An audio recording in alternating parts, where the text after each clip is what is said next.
आपल्याला लहानपणी आपल्या आई वडिलांची जितकी गरज असते तितकीच त्यांना म्हातारपणी आपलीही तितकीच गरज असते. बेटा तू असं करू नकोस. मी तुला विनवणी करते, मी तुझ्या पाया पडते. शेवटी या जगात तुझ्याशिवाय माझे कोण आहे? मी कुठे जाऊ? बेटा तुझ्या वडिलांची प्रकृती खूप वाईट आहे, म्हणूनच ते रुग्णालयात दाखल आहेत. तू माझ्यावर थोडी दया कर बेटा. मी तुझ्या जवळ भीक मागते. तुझ्या वडिलांनी आयुष्यभराची बचत तुम्हा दोन्ही भावांना शिक्षण देण्यात खर्च केली. आता त्यांच्या उपचारांसाठी पैसे लागत आहेत, तर मी कुठे जाऊ? आणि निवृत्तीनंतर तुझ्या वडिलांना मिळालेले पैसेही तुम्ही दोन्ही भावांनी वाटून घेतले. आम्ही काही पैसे आमच्याजवळ ठेवले नाही, तर आता मी कुठे पैसे मागू? बेटा तू माझ्यावर दया कर. गोमतीजी हात जोडून त्यांचा धाकटा मुलगा संदीपला विनवणी करत होत्या.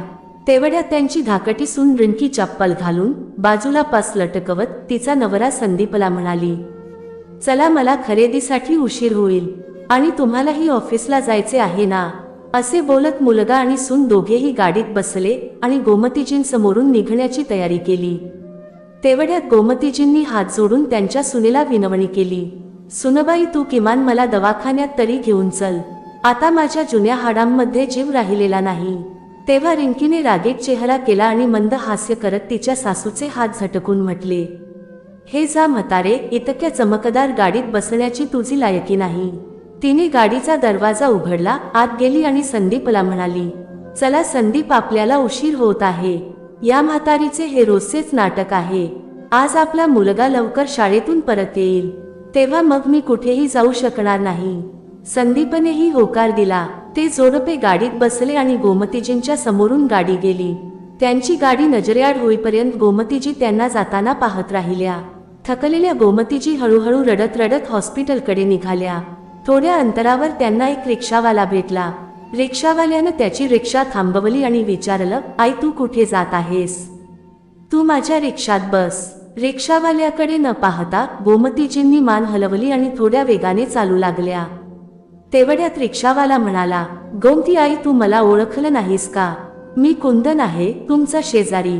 लहानपणी गावात मी नेहमीच तुमच्या हाताचं जेवण खाण्याचा आग्रह करायचो आणि तुम्ही मला खूप प्रेमाने खायला द्यायच्या. गोमती आई तुम्ही मला विसरलात का? गोमतीजींचा मेंदू गोंधळला तेव्हा त्यांना आठवलं, अरे हो कुंदन, मी तुला कशी विसरू शकते. बेटा तू कसा आहेस? आम्ही गावातून शहरात आल्यापासून मी गावातलं कोणीही पाहिलेलं नाही आणि आजकाल म्हातारपणामुळे माझी स्मरणशक्ती कमी होत चालली आहे. कुंदनने गोमतीजींना हातांनी आधार दिला आणि त्यांना रिक्षात बसवण्यास मदत केली. गोमतीजींनी नकार दिला, कारण त्यांच्याकडे रिक्षाचे भाडे देण्यासाठी पैसे नव्हते. पण कुंदनने आग्रह केला तेव्हा त्या बसल्या. तेव्हा कुंदनने विचारले, आई तुम्हाला कुठे जायचे आहे? गोमतीजींनी डोळ्यात पाणी आणत म्हटले, बेटा मला सरकारी रुग्णालयात घेऊन चल. तुझे बाबा तिथे रुग्णालयात दाखल आहेत. बेटा त्यांची प्रकृती खूप गंभीर झाली आहे. असे म्हणत त्यांना रडू कोसळले. कुंदन शक्य तितक्या वेगाने रिक्षा चालवत राहिला. तो गोमतीजींना शक्य तितक्या लवकर रुग्णालयात पोहोचवू इच्छित होता आणि त्यांच्या प्रकृतीबद्दल सर्व माहिती गोळा करू इच्छित होता. म्हणून तो गोमतीजींना सांत्वन देत राहिला आणि गाडी चालवत राहिला. ते रुग्णालयात पोहोचताच कुंदनने गोमतीजींचा हात धरला आणि त्यांना रिक्षातून बाहेर काढले. त्याने स्वतःच्या हातांनी त्यांना आधार दिला आणि त्यांना त्यांच्या पतीकडे नेले. गोमतीजींचा लटकलेला चेहरा पाहून त्यांचे पती किशोरजींना समजले. त्यांनी गोमतीजींना सांगितले की तुला कोणतीही मदत मिळाली नाही ना. तेव्हा गोमतीजींनी त्यांना प्रोत्साहन दिले की तुम्ही लवकरच बरे व्हाल आणि घरी परताल. पण ते त्यांच्या शेजारी उभा असलेल्या मुलाला ओळखू शकले नाहीत. कुंदनने त्यांचे पाय स्पर्श केले तेव्हा त्याला त्याच्या बालपणीच्या आठवणी आठवल्या. किशोरजीही त्याला ओळखू शकले नाहीत. कुंदनने त्यांना काळजी करण्याची गरज नाही असे आश्वासन दिले. तो त्यांना शक्य तितकी मदत करायचा. कुंदनचे शब्द ऐकून किशोरजी खूप आनंदी झाले. ते गप्प राहिले आणि हॉस्पिटलच्या छताकडे पाहत राहिले. तेवढ्यात कुंदनने गोमतीजींना बाजूला घेतले आणि विचारले, आई तुम्हा दोघांची अशी अवस्था कशी झाली? तुम्ही तुमच्या धाकटा मुलगा संदीप सोबत राहत होता ना? मी ऐकले आहे की त्याच्याकडे काही पैशाची कमतरता नाही. मग तुमची अशी अवस्था कशी? कुंदनचे सहानुभूतीपूर्ण शब्द ऐकून गोमतीजींना अश्रू अनावर झाले. त्यांनी कुंदनला त्यांचा मुलगा आणि सुनेनं त्यांच्याशी कसे वागवले याबद्दल सर्व काही सांगितले. कुंदनने गोमतीजींना गप्प केले. मग तो म्हणाला, मग आई तुम्ही तुमच्या मोठ्या मुलाकडे मदतीसाठी का जात नाहीत? तेव्हा गोमतीजींनी उत्तर दिले, नको बेटा, मी आनंदाच्या काळात माझ्या धाकट्या मुलासोबत राहिलो आणि जेव्हा संकटाचा काळ येतो तेव्हा मी माझ्या मोठ्या मुलाला आणि सुनेला का त्रास देऊ? म्हणूनच मला त्यांना त्रास देणे आवडत नाही. किशोरजींनी कुंदन आणि गोमतीजींचे संभाषण देखील ऐकले. त्यांचा मुलगा आणि सून त्यांच्या पत्नीशी गैरवर्तन करताना पाहून ते सहन करू शकले नाहीत. त्यांना तेव्हा लगेच हृदयविकाराचा झटका आला. डॉक्टर, नर्स आणि इतर रुग्णालयातील कर्मचारी त्यांच्या मदतीला धावले, पण ते त्यांना वाचवू शकले नाहीत. त्याच क्षणी किशोरजींचे निधन झाले. आता गोमतीजी या जगात एकट्या राहिल्या. गोमतीजी रडून रडून असह्य झाल्या होत्या, पण त्या बिचाऱ्या काय करू शकत होत्या? त्यांच्या मुलाने आणि सुनेने त्यांच्या सोबत निर्लज्जपणे बोलले होते. मग काही वेळाने त्यांनी त्यांच्या धाकट्या मुलाला संदीपला फोन लावले आणि त्यांच्या पतीचा मृतदेह त्यांच्या घरी घेऊन गेल्या. मोठ्या मुलालाही कळवण्यात आले आणि तोही रडत रडत तिथे आला. वडिलांच्या 13व्या दिवसापर्यंत ते एकत्र राहिले. आता गोमतीजींना प्रत्येक दिवस एका वर्षासारखा वाटत होता. एके दिवशी त्यांनी त्यांच्या मुलाला संदीपला सांगितले, बेटा संदीप, मी आता मागच्या खोलीत झोपू शकत नाही. कृपया तू समोरची खोली रिकामी कर. माझे सामान या खोलीत हलवा जेणेकरून मी आरामात राहू शकेन. गेल्या 2 महिन्यांपासून मी नीट झोपू शकले नाही.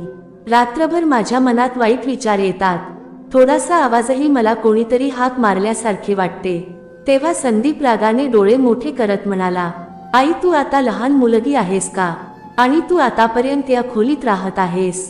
मग आता तुला काय अडचण आहे? पाहुणे कधी येतात हे तुला माहिती आहे का?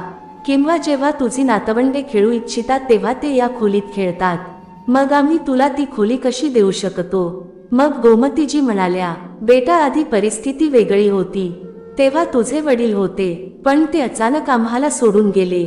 आता मी तिथे झोपू शकत नाही आणि मी समोरच्या खोलीत राहिली तर काय हरकत आहे? मुन्नाला जेव्हा हवे तेव्हा तो खोलीत येऊन खेळू शकतो. आणि हो, जर पाहुणे आले तर मी त्या खोलीत परत जाईन. पाहुणे फक्त 1 किंवा 2 दिवसांसाठी येतात. तेव्हा गोमतीजींची धाकटी सून रिंकी आत आली आणि म्हणाली, हे म्हातारे, या घरात कोणी राहायचं ते आता तू ठरवशील का? तू विसरू नकोस, हे घर माझं आहे. तू आणि बाबांनी तुझ्या दुसऱ्या मुलाला मोठं घर विकत घेण्यास मदत केलीस. मग तू त्याच्यासोबत का राहायला गेली नाहीस? बाबांच्या निवृत्तीनंतर आम्ही तुम्हाला इथे आणले. आम्हाला वाटले होते की जर आम्ही तुमची सेवा केली तर तुम्ही आमचा जास्त विचार कराल, पण नाही, तुम्ही आमच्यापेक्षा तुमच्या दुसऱ्या मुलाला जास्त मदत केली. पण आता जेव्हा बाबा वारले तेव्हा ते तुला इथून घेऊन गेले नाहीत. ते तुला इथे आमच्यावर सोडून गेलेत, आमच्या खांद्यावर ओझे म्हणून. तेव्हा गोमतीजी म्हणाल्या, सुनबाई तू हे काय बोलतेस? विनय आणि विनीता मला त्यांच्यासोबत येण्यास सांगत होते, पण मी त्यांच्यासोबत गेली नाही. मी आता त्यांच्यासोबत निघून गेली तर लोक मला काय म्हणतील?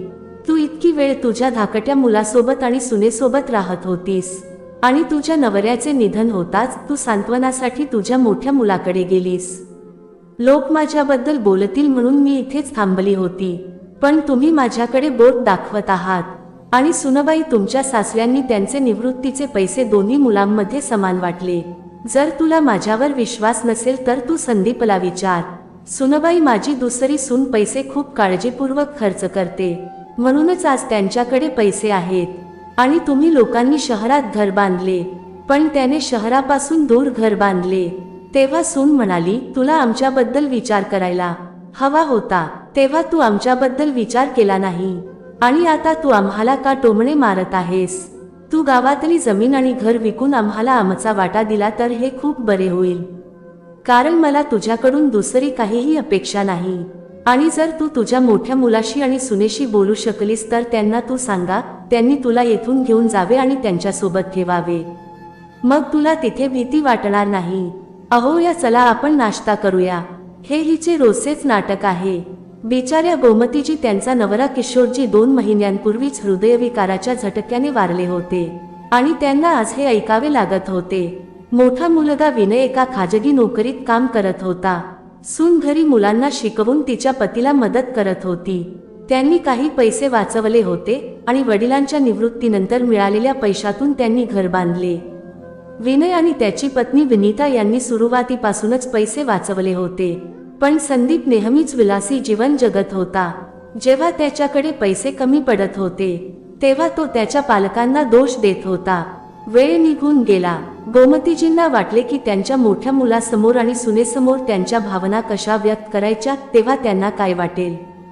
तेव्हाच विनयने फोन केला. आई, तू कशी आहेस? तू आम्हाला पूर्णपणे विसरलीस. आता बराच काळ झाला आहे. तू आता काही दिवस आमच्यासोबत येऊन राहा. मला माहित आहे की बाबांसोबत तिथे तुझ्या खूप आठवणी असतील, पण आई, तू आम्हाला तुझ्यासोबत काही वेळ घालवण्याची संधी दे. मुलाचे बोलणे ऐकून गोमतीजींचे मन आनंदाने भरून आले होते. त्यांनी त्यांच्या मनात काय आहे ते व्यक्त केले. बेटा, मी तुम्हा दोघांवर सारखेच प्रेम करते, पण आता माझा वेळ जात नाहीये. रात्री कोणीतरी मला हाक मारत आहे असे का वाटतंय ते मला कळत नाहीये. गोमतीजींच्या आवाजात खूप वेदना होत होत्या.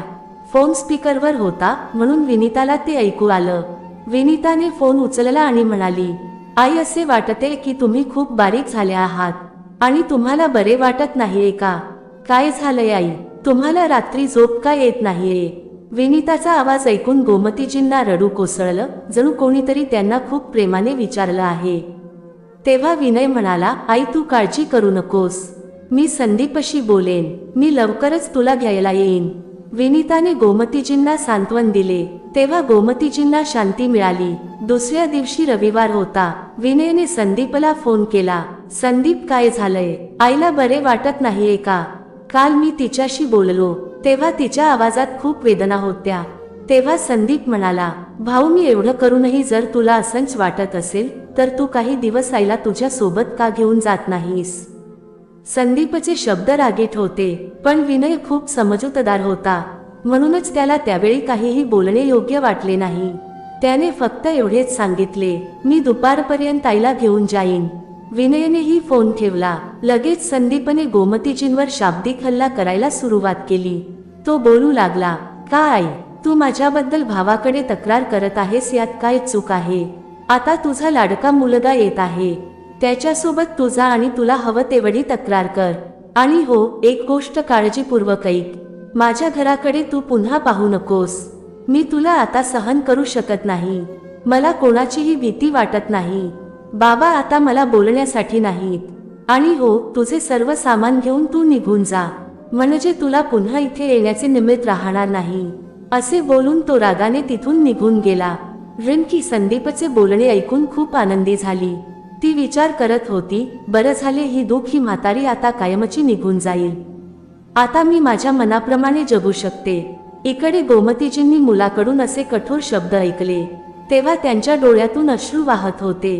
ते अश्रू त्या थांबू शकत नव्हत्या. मग 4 तास वाट पाहिल्यानंतर त्यांचा मोठा मुलगा विनय संदीपच्या घरी पोहोचला. मोठ्या मुलाला पाहून गोमतीजींना आराम मिळाला आणि पुन्हा त्यांचे अश्रू वाहू लागले. तेव्हा संदीपही घरी परतला आणि त्याची आई रडत असल्याचे पाहून तो म्हणाला, आई, तू आता तुझ्या लाडक्या मुलाच्या घरी जात आहेस ना? मग आता तू का रडत आहेस? तू अशी वागतेस जणू आम्हाला तुझी काळजीच नव्हती. विनयने प्रेमाने विचारले. संदीप, तू इतका रागावलास का आहेस? आणि आईशी बोलण्याची ही कोणती पद्धत आहे? तू विसरत आहेस की ती आपली आई आहे. आता तुझ्याकडे सर्व काही आहे, तरीही तू अजूनही पूर्वीसारखाच दुःखी आहेस. तेवढ्यात रिंकी चहा घेऊन आली आणि म्हणाली, भाऊ, त्याला कमतरता असेल, त्यालाच त्रास होईल. आई बोलतात की बाबांनी त्यांचे सर्व निवृत्तीचे पैसे समान वाटले. जर ते खरे असते तर तुमच्याजवळ सगळे आहे, पण आमच्याकडे काहीच नाहीये. तेव्हा विनय म्हणाला, वहिनी एका एका थेंबाने भांडे भरते. आम्ही आधी कोणत्या परिस्थितीत राहत होतो हे तुम्हाला माहिती नाही का? तेव्हा संदीप म्हणाला, ते तू विसरून जा. गावातल्या या जमिनीचे आणि घराचे आपण काय करायचे हे सांग. चला आपण ते विकून अर्धे अर्धे वाटून घेऊ. तेव्हा विनय म्हणाला, मी आत्ताच आईला घ्यायला आलो आहे. आपण याबद्दल पुन्हा कधीतरी बोलू. आणि आई ठरवेल की त्या जमिनीचे आणि घराचे काय करायचे ते, मी नाही. जर आपण आता गावातले सगळे विकले तर गावकरी काय विचार करतील? तेव्हा गोमतीजी आल्या आणि म्हणाल्या, बेटा, मी माझे सर्व सामान पॅक केले आहे. रिंकी म्हणाली, अरे आई, तुम्हाला निघण्याची इतकी घाई का आहे? जणू काही आम्ही तुम्हाला इथे खायला पिण्यासही देत नाहीत. तेव्हा गोमतीजी म्हणाल्या, तसं नाहीये सुनबाई, आम्ही निघेपर्यंत अंधार पडेल, मग विनयला गाडी चालवायला त्रास होईल. तेव्हा विनय म्हणाला, हे बघ संदीप, आजही आई फक्त आपलाच विचार करते. चल आई, आपण जाऊया. ते निघून गेले. पण संदीप वारंवार फोन करून गावातील मालमत्ता विकण्याबद्दल बोलत होता. एके दिवशी गोमतीजी रागाने त्याला म्हणाल्या, तुझ्या वडिलांनी जे काही आवश्यक होते ते आधीच वाटून दिले आहे. आता गावातील जी काही मालमत्ता शिल्लक आहे ती मी माझ्या नातवंडांना वाटून देईन, नाहीतर ते मला बोलतील. आजी आम्हाला काहीही न देता निघून गेली. तेव्हापासून संदीप आणि रिंकी गोमतीजींवर इतके रागावले की त्यांनी तिला भेटणे तर बंदच केले. त्यांच्याशी फोनवर बोलणेही बंद केले. विनयने एकदा त्यांना येण्याची विनंती केली तेव्हा त्यांनी त्यांच्या घरी प्रचंड गोंधळ घातला. त्या दिवशी गोमतीजींचा धीर सुटला आणि त्या स्पष्टपणे म्हणाल्या, मला गावातील मालमत्ता माझ्या म्हातारपणासाठी ठेवायची आहे. मी ती माझ्या मुलाला देईन जो माझी सेवा करेल. गोमतीजींच्या तोंडून हे ऐकून रिंकीचे शब्द साखरेत वितळले. ती म्हणाली, ठीक आहे, तर मग तुम्ही आमच्या सोबत चला. तेव्हा गोमतीजींना सगळं आठवलं. रिंकी आणि संदीपने त्यांच्याशी कसे वागले होते. जेव्हा रिंकीने तिच्या एका मैत्रिणीला गोमतीजींसमोर सांगितले की ती आमच्या गावातील एक गरीब महिला आहे, जी कामाच्या बदल्यात आमच्या घरी राहत होती आणि दिवसाला 2 वेळचे जेवण खात होती, तेव्हा त्या रिंकीला म्हणाल्या, सुनबाई, तुम्ही दोघांनी मला कधीही तुमच्या घरी येऊ नका असे सांगितले होते. मग आज परिस्थिती अशी कशी बदलली? तेव्हा रिंकी हसली आणि म्हणाली, आई, आम्ही तुमची मुले आहोत. मुले चुका करतात, नाही का? पण चुका माफ करणे हे पालकांचे काम आहे. पण जेव्हा गोमतीजींनी त्यांच्या धाकट्या मुलाचे आणि सुनेचे ऐकले नाही तेव्हा त्यांनी परत मोठा गोंधळ घातला. त्यांनी गोमतीजींना नालायक म्हटले. आम्ही तुला सोडून दिले हे बरे झाले, नाहीतर कोणाला माहीत आम्ही आणखी कोणते दिवस पाहिले असते. इतर अनेक गोष्टी सांगितल्यानंतर त्यांनी कायमचे नाते तोडले. आता रिंकीला समजले की तिची सासू परत येणार नाही, म्हणूनच ती दररोज किटी पार्ट्यांमध्ये जायची. ती नवीन फॅशनमध्ये होती. संदीपनेही निर्भयपणे त्याचे भव्य छंद पूर्ण करण्यासाठी पैसे खर्च केले. पण एके दिवशी ते दोघेही निराधार झाले. कर्जाच्या ओझ्याने ते इतके दबले गेले की त्यांचे घर सोडणे अशक्य झाले. जेव्हा कर्जदार त्यांच्या घरी आले आणि त्यांना जीवे मारण्याची धमकी दिली तेव्हा त्यांनी त्यांचे घरही विकले. पण ते त्यांचे सर्व कर्ज फेडू शकले नाहीत. आता संदीप आणि रिंकी रस्त्यावर पडले होते. ते दिवसभर भुकेले आणि तहानलेले इकडे तिकडे भटकत राहिले. पण त्यांच्या मोठ्या भावाकडे आणि आईकडे जाण्याचे धाडस त्यांना सापडले नाही. शेवटी त्यांना रिक्षाचालक कुंदन सापडला आणि तो त्यांना घरी घेऊन गेला. आता ते कुंदनसोबत त्याच्या रिक्षात बसून रोजंदारीवर काम करायचे, स्वतःचे आणि त्यांच्या मुलाचे पोट भरायचे. दरम्यान गोमतीजींचा मोठा मुलगा विनय आणि सून विनीता गोमतीजींची काळजी घेण्यात कोणतीही कसर सोडत नव्हते. एके दिवशी सकाळी गोमतीजी शांत बसल्या होत्या. विनीता आत आली आणि तिने विचारले, आई, तुम्ही अशा का बसल्या आहात? तुम्हाला बरे वाटत नाहीये का? तेव्हा गोमतीजींनी उत्तर दिले, नाही सुनबाई, सगळं ठीक आहे, मला झोप येत नव्हती. गोमतीजींच्या बोलण्याने काळजीत पडलेली विनीता तिच्या सासूला काय झाले असावे असा प्रश्न पडला होता. ती तिच्या नवऱ्याकडे गेली. ऐका, मला तुमच्याशी काही बोलायचे आहे. तेव्हा विनयने विचारले, काय झाले विनीता? मला अजून थोडा वेळ झोपू दे. आज रविवार आहे, मला तू इतक्या लवकर उठवू नकोस. तेव्हा विनीता म्हणाली, तू इथे इतका बेफिकीर झोपला आहेस आणि आईंना बघा काहीतरी झाले आहे. विनयने तिचे बोलणे ऐकताच उठून बसला आणि विचारले, आई, आईला काय झालंय? काय झालं मला तू सांग. तेव्हा विनीता म्हणाली, मी गेल्या काही दिवसांपासून त्यांना पाहत आहे. त्या नीट जेवतही नाहीयेत आणि नीट झोपतही नाहीयेत. त्या अजूनही बाल्कनीत विचारात गढून गेल्या आहेत. मला त्यांची काळजी वाटते. बाबांच्या अचानक जाण्यानंतर त्यांना काय झाले हे मला समजत नाही, म्हणूनच त्या नेहमीच तिथे विचारात गढून गेलेल्या असतात. मग विनय म्हणाला, विनीता, बाबांचे अचानक जाणे हे आपल्या सर्वांसाठी खूप मोठे नुकसान आहे. बाबा सावलीसारखे होते. त्यांनी आपल्या अनुभवाने जीवनातील उष्णता आणि उन्हापासून आपले रक्षण केले. आता ती सावली गेली आहे. हे बोलल्यानंतर विनय दुःखी झाला. मग विनीता म्हणाली, विनय, जे गेले आहे ते आपण परत आणू शकत नाही, पण जे आपल्याकडे आहे ते आपण गमावू शकत नाही. आई, असे एकटे राहणे आणि नीट न जेवणे हे त्यांच्या आरोग्यासाठी चांगले नाही. जरा विचार करा. आई आता फिरू शकतात. जर त्या उद्या अंथरुणाला खिळल्या तर त्यांना त्रास होईल, आपल्यालाही त्रास होईल. म्हणून आपल्याला आत्ताच त्यांची काळजी घ्यावी लागेल.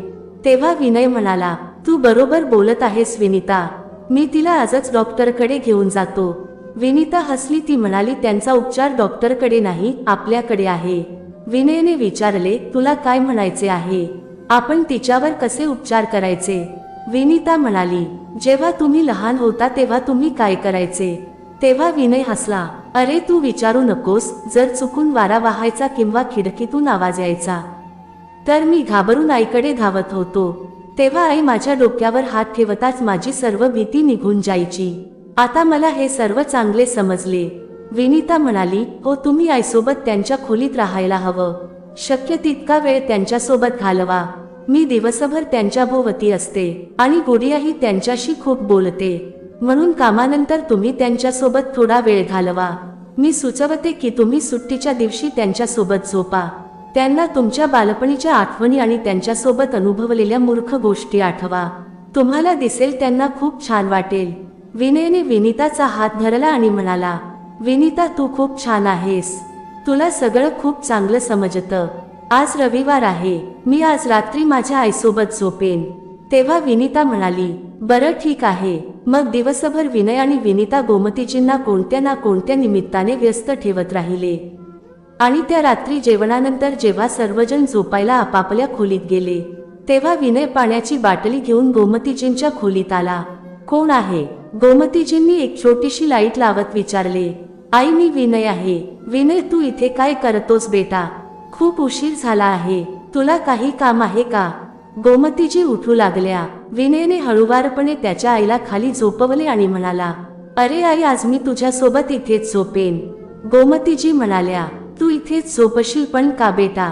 आणि सुनबाई आणि गुडिया, तू त्यांच्यासोबत झोपायला पाहिजेस. विनयने गोमतीजींचा हात हातात घेतला आणि म्हणाला, नाही आई, आज मी तुझ्या शेजारीच झोपेन. गोमतीजी हसल्या आणि म्हणाल्या, बेटा, तू खूप हट्टी आहेस.